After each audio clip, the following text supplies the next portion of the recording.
Good morning. It's August 22nd, and this is your daily brief in science. Here's everything you need to know.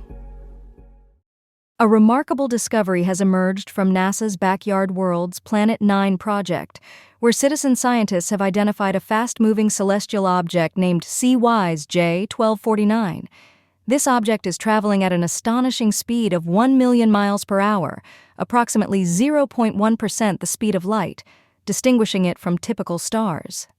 J124909.08 plus 362116.0 has raised significant interest among experts, as its high velocity suggests it could escape the gravitational pull of the Milky Way, potentially classifying it as a hypervelocity star.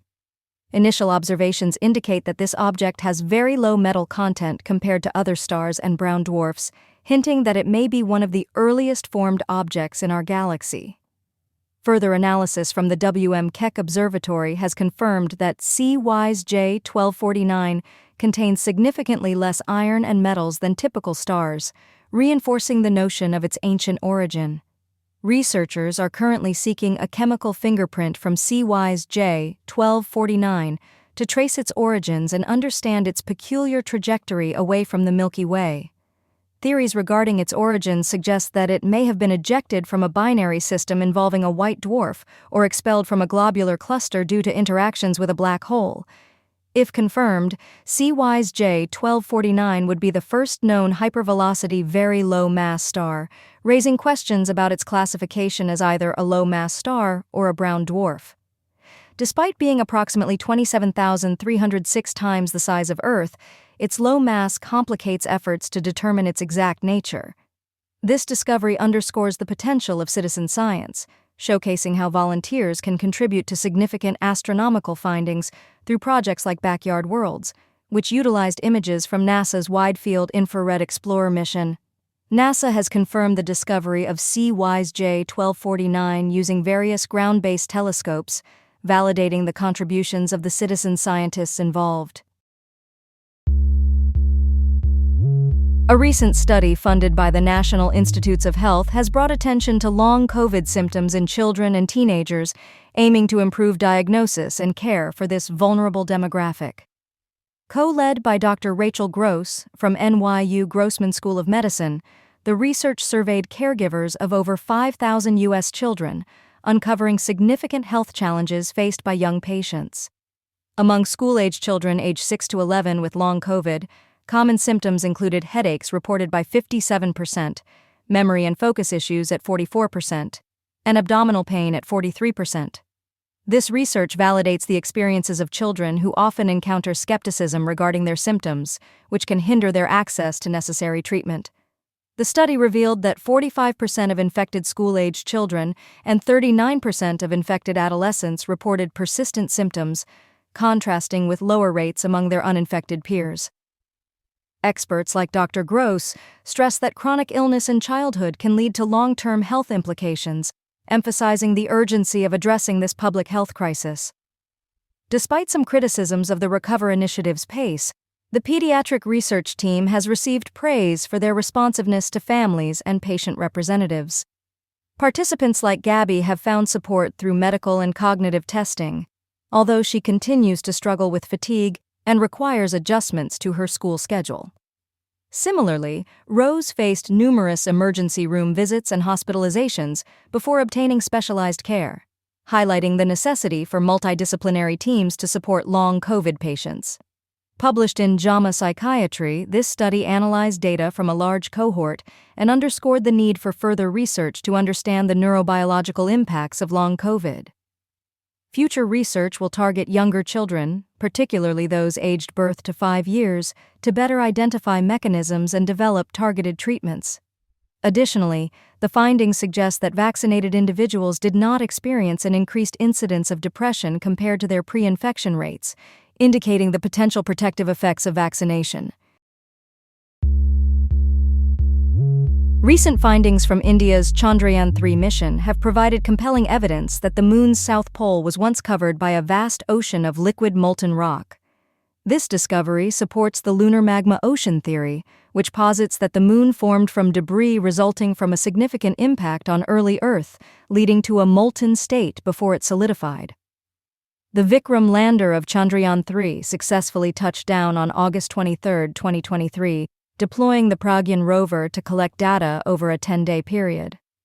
During its mission, the Pragyan rover conducted 23 measurements using an alpha particle X-ray spectrometer, primarily confirming the presence of iron anorthosite in the lunar soil. This mission marks a significant achievement for the Indian space program, representing the first in situ measurements from the polar regions of the Moon. Research published in Nature on August 21 highlights how the data collected from the Chandrayaan-3 mission strengthens the understanding of the Moon's early evolution. The analysis revealed evidence of Faroan anorthosite in the South Pole region, further reinforcing the theory of the Moon's early molten state. Additionally, the samples collected indicate a massive meteorite impact approximately 4 billion years ago, which created the South Pole Aitken Basin, one of the largest craters in the solar system. Looking ahead, future missions, including another planned Chandrayaan launch in 2025 or 2026, aim to gather more samples and investigate the potential presence of frozen water at the Moon's South Pole. The Moon serves as a crucial reference point for understanding the formation of the inner solar system, and ongoing studies will enhance insights into its geological history. With this successful mission, India becomes the fourth country to achieve a lunar landing, following the USA, China, and the Soviet Union, and the first to land at the Moon's South Pole. The findings from the Chandrayaan-3 mission not only support the lunar magma ocean hypothesis, but also provide valuable data for further inquiries into planetary evolution over the Moon's 4 billion-year history. The rise of processed convenience foods for infants is raising significant concerns among health experts. Recent research published in the journal Nutrients reveals alarming statistics about the nutritional quality of baby and toddler food products available in major U.S. retailers. Approximately 60% of these products fail to meet international nutritional guidelines, indicating a troubling trend in early childhood nutrition. The study, conducted by researchers from the George Institute for Global Health, analyzed 651 infant and toddler food products. The findings showed that 70% of these products did not meet protein requirements, while 44% exceeded recommended sugar limits. Notably, none of the products adhered to the promotional standards set by the World Health Organization, underscoring significant gaps in nutritional standards. Experts emphasize that proper nutrition during early childhood is crucial for healthy growth and development. However, many commercial baby foods are high in added sugars, salt, and saturated fats, which can have long-term health implications. Baby food pouches, which have experienced a staggering 900% increase in sales over the past 13 years, were identified as particularly unhealthy, with fewer than 7% meeting sugar recommendations. Dr. Elizabeth Dunford highlighted the importance of addressing these nutritional deficiencies to prevent chronic diseases later in life. The study also found that 99% of baby food products included at least one prohibited claim, with an average of 4.7 misleading claims per product.